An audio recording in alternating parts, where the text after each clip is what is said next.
For today's video, habang ako'y nagpapahinga ng mga inahon ngayong tanghali, bigla na lang ako nagilip ng ganito. Kaya gahay nagogoto ay ano gahong parte o materialis ng baka ang gusto nyo nga nadadalay pag kayo ho ay napapaibig tumimos ng goto. At dahil pag kayo napasinsay din sa Minans Goto sa Barangay Bulacnay ng Lipa City, Batangas, ay wari kayo lahat ng iyong ibig na materyales ay mayroon. May magandang lambot ng bituka.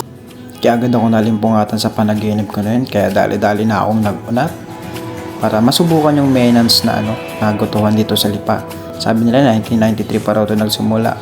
Susubukan natin ngayon. Total, tapos na rin naman yung duty natin ngayong araw na to. So bakit di natin to? Sakto, hindi pa naman ako nagtatanghalian. Susubukan natin guys, yung puntahan yung maintenance na yun. Wala, nananahinimik tayo 21 minutes lang pala ang biyahe papunta ron. Yan, kaya dali-dali na ako nagilamos. Yan, tumingin pa. Feeling pogi.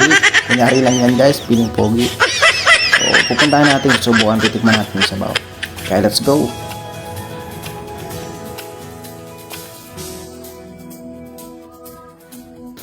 Dito sa Batangas guys, yan, natikman ko na yung Batangas Lomi, yung Chami. Yan, susubukan naman natin yung yung Batangas, yung Goto ng Batangas, no? Yan, selfie muna tayo. Yan, no? Kunyari, pogi tayo. Yan, basta kunyari, pogi lang tayo. Walang kukontra. Yan, selfie lang. Ingat-ingat lang tayo. Baka mabangga tayo. Kasi 100 lang yung ginagawa natin. Yan, napakasarap talaga magmotor dito sa Lipa. Ayan, madadaanan natin yung Lipa Town Center. Yan, tapos susundan yan pupunta tayo ng papuntang Menas. Yan, madadaan natin yan yung kalsada na yan. Tapos, selfie ulit. Selfie lang ng selfie. Yan, kunyari, pogi.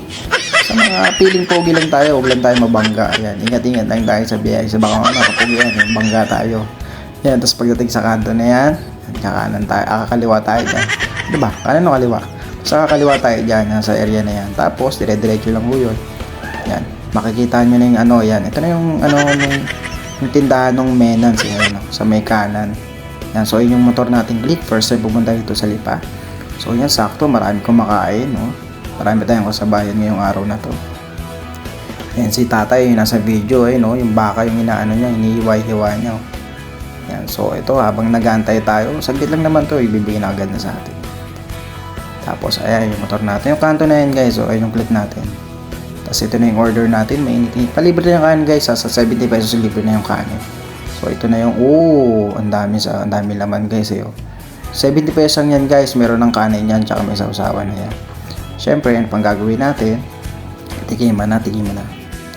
Sarap, napakasarap ng sabaw na rito guys. Purong baka. Tapos ang ginawa ko pa dyan, medyo maanghang.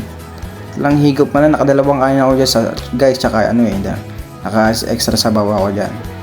Nasa si tatay, sobrang busy. Yan yung mga bungo-bungo ng baboy, nakikita nyo. Ay, ng baka, nakikita nyo ba yun?